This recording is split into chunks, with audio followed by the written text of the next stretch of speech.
Со над 300 повици дневно работи итната медицинска помош на Софија, главниот град на Бугарија. Тоа е вообичаеното темпо на работа за лекарите и останатиот персонал. Но на 16 март, денот добива сосема различен тек од вообичаениот. Од рано утрината добиваат итни насоки од Бугарското министерство за здравство, веднаш да се соберат медицински екипи и да се упатат кон Северна Македонија. Повеќето лекари веќе имале слушнато за трагедијата во Кочани, па за рекордно време успеале да се екипираат, раскажува доктор Стефан Костадинов, раководител на смена во Софиската итна помош. Во координација со Министерството на здравство на Република Македонија дознавме дека станува збор за пациенти со најразлична степен на изгореници, инхалаторни изгореници, во тешка состојба многу од нив, така да све што беше потребно од медикаменти, хируршки материјали, кислород во огромни резервни количини, апарати за механична вентилација, све тоа беше спремено во најбрзиот начин. Со 6 амбулантни возила од Софија се упатиле кон Скопје со полициска придружба која ги испратила до граница. Таму ги пречекала македонската полиција која ги придружувала до клиничкиот центар. За дел од лекарите, како Костадинов, предизвикот бил уште поголем од вообичаено, бидејќи се по потекло од Македонија. Меѓу нив е и Марија Кушевска од Кочани. Првата помисла ми беше хорор филм, ама за жал не беше филм. Беше една огромна трагедија. За мене беше многу голема трагедија, уште поголема трагедија, затоа што јас скоро сите луѓе ги познавав пред болница. Имаше мои блиски, мои пријатели, родители. Беше страшно. Не се опишува со никакви зборови, едноставно. Сите чека информација за пациентите. Бевме испратени, пациентите беа претходно триажирани, кои од самите пациенти ќе бидат транспортирани во странство. Се одвиваше супер брзо, организацијата беше на ниво професионално. Пациентот кој се превезувал со Кушевска имал изгореници на лицето и рацете. Фала Богу, немаше потреба од реанимација. Нашиот пациент беше стабилен. Ние бевме реанимационен екип, лекар, шофер и парамедик. По патот беше стрес постојанен, ама фала Богу стигнавме живи и здрави и пациентот беше соодветно згрижен во болницата во Пловдив. Така, во каква состојба е сега пациентот кој вие го транспортиравте? Вчера се слушнав со мајка му и кажаа дека е одена подобро. Транспортот на повредените бил стресен и за доктор Даниел Кировски, кој потекнува од Валандово. Тој бил во амбулантното возило кое пристигнало прво во Скопје.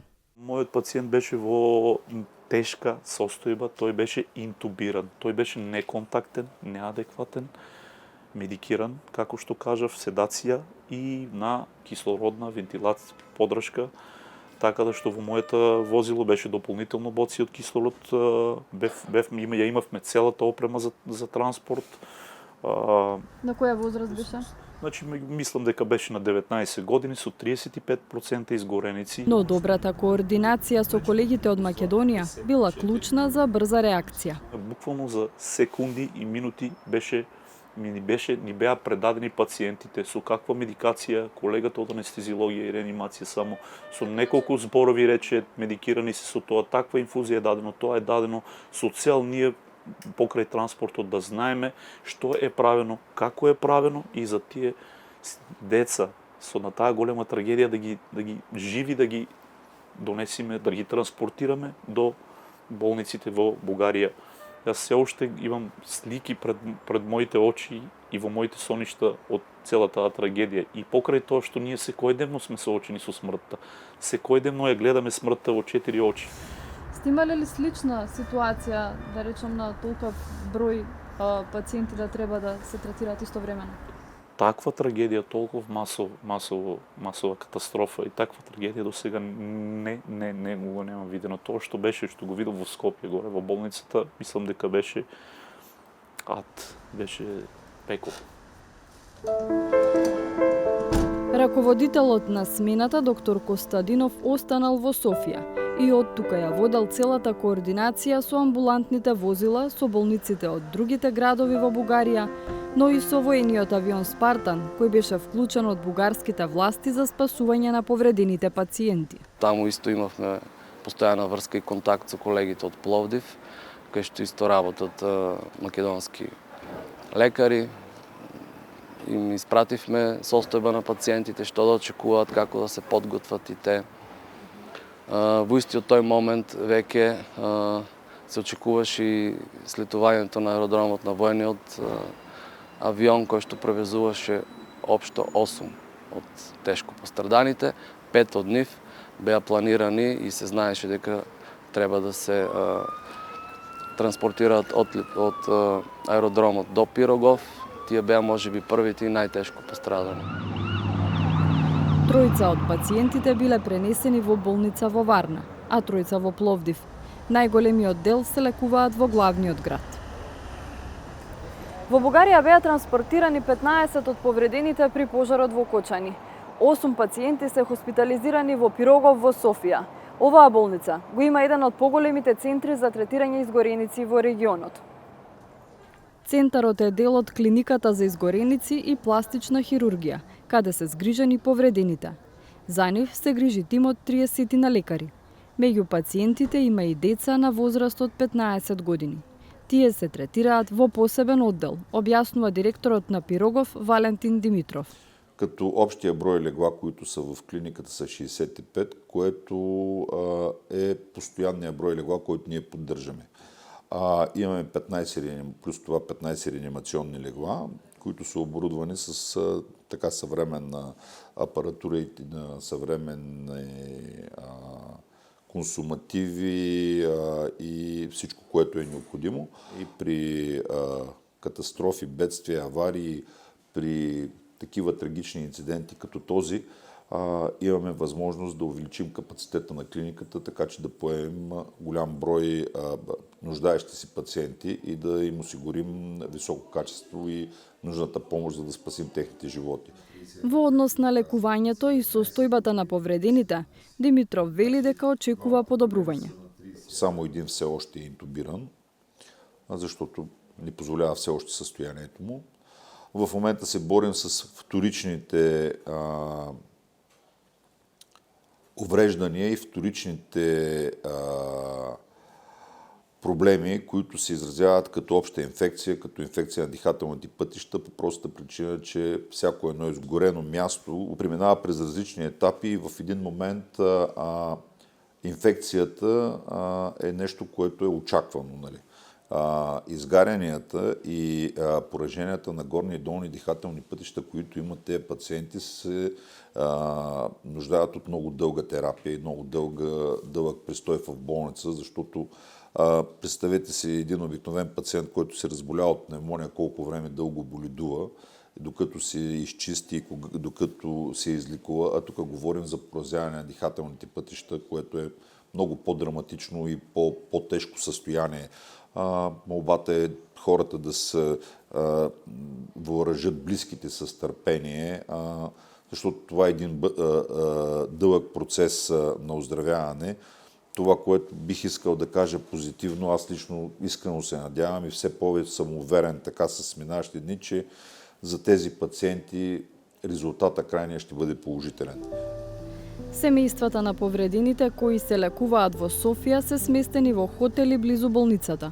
Постојано се во контакт со лекарите и најмалку 2 пати дневно доаѓаат да се информираат за состојбата на блиските. Стапивме во контакт со нив, но јавно не сакаат да зборуваат. Ни кажаа дека се задоволни од третманот и лекувањето во болницата и се надеваат на што поскоро закрепнување на блиските. А во Софија речи се и да нема човек кој не слушнал за трагедијата во Кочани и кој не сочувствува со жртвите. Сите мислат дека е добро соседите да си помагаат. Това е нещо, което е похвално, нещо, което е много добре и трябва така да бъде. Братя сме и трябва да си помагаме. Всички държави, които са Югославия, всички държави трябва да си помагаме на Балканите. Тук много хора са дошли, дали са кръв, даже вече са им казали спрете, защото е претоварено с кръв. Даже едно от децата било с рядка кръвна група, а едно отрицателна. А това е наистина рядка група.